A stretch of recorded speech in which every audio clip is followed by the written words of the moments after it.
Okay. So do you have like, so it sounds like all your clients or a lot of your clients had very unique experiences with you for the most part.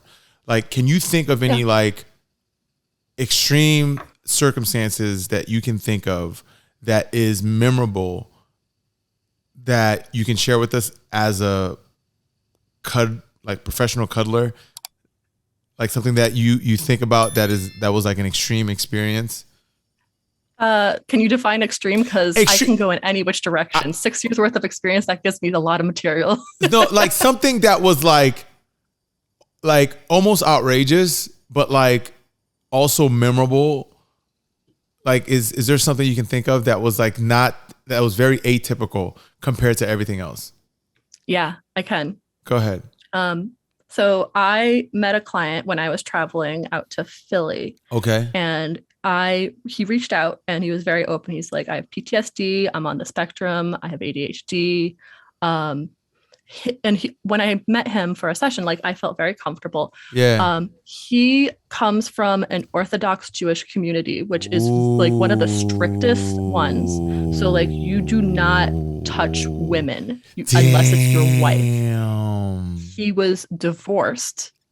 So the wife that he would have had to be able to be the source of touch gone. And Wow. there's more to that story, and I promise I'll get back to that. And he recently found out that he was asexual. So even if he was okay with like What? sex outside of marriage, asexual, like he doesn't. I know what asexual is, but like I'm trying to figure out like how do you figure out your like explain to everyone what asexual is.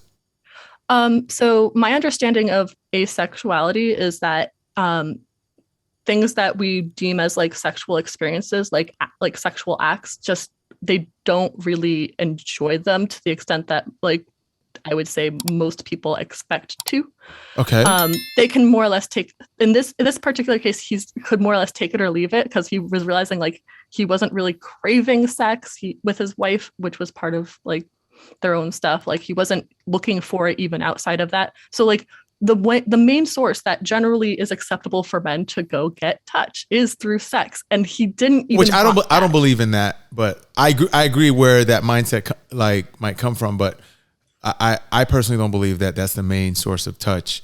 But I know that for a lot of men, yes, that's like how Yeah. they're Well, conditioned. if there's no wife and he can't touch other women, in his particular case, that's the only other really way he can go. He was not close to men in his life.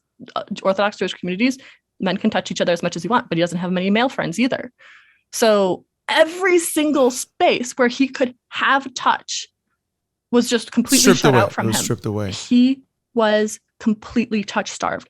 I met him, Oh and when I wow. usually meet people, I ask them if they'd like a hug before we get started. I barely had my shoulder on him, and I could see him go, Your shoulder or your hand on your shoulder? On your my hand. hand on his shoulder. Like I reached out and I didn't even get to the hug yet, and he was already like, Oh wow. this person. Was I've been seeing starving. him for a very long time actually, and I only recently decided to um, refer him out to a more local person because I was going out monthly to see him for minimum 6 8 hours at a time because he had to fill his You tank of you were touch. you were doing 8 hours of touching with this guy Yeah. in one shot? Yeah. And he would go completely comatose the entire time because he was just so drained and deflated that that was his time to just recharge for the entire month. Um, Wow. yeah. So you so Even, my do you guys take breaks? Like oh, yeah. No, like I got to eat, got to use the bathroom, stuff like that. One, we used to get sushi if it was around dinner time too. But like, yeah, for the most part, it was mostly just cuddling with him.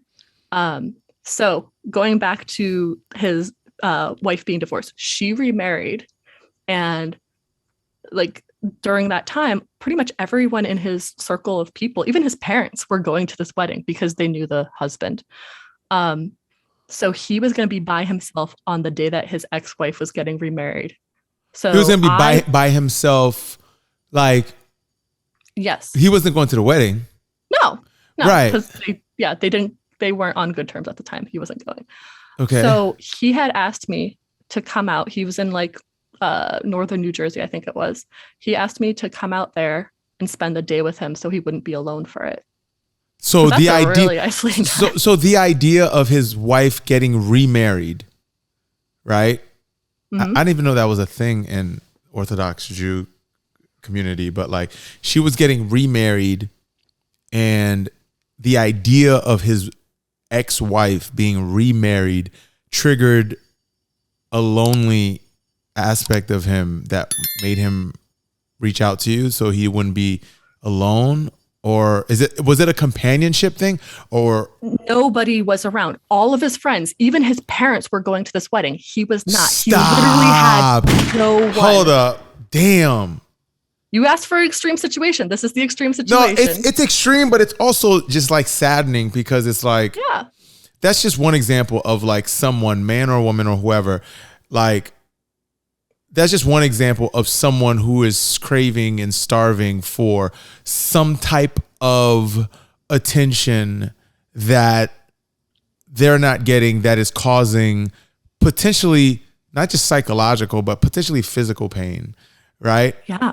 And it's a very powerful thing to, you know, give that kind of example, because there's probably someone out there who's like experiencing some level of loneliness, especially during COVID, that it's harmful to them in a lot of ways. And for you to provide that service, I think that's a beautiful thing. But yeah, like, how old was this person? He was a little younger than me. I think he was 27 at the time. 27? Yeah. He doesn't Yeah. get like physical touch from like siblings or family. He got it from his mom, and That was as it. he explained it to me, Jewish mom, very touchy, almost too much. So not the touch he was looking for. Oh. So, yeah. What's too touchy for a mother of a Jewish kid? Mostly not on his terms, because it's the mother. So I don't know the full extent of it, but my understanding was that even with him putting up boundaries, his mother crossed them all the time by giving touch all the time when he was around. And he was just like, I don't want this right now. This is too much. Really? And it came with a neediness from my understanding.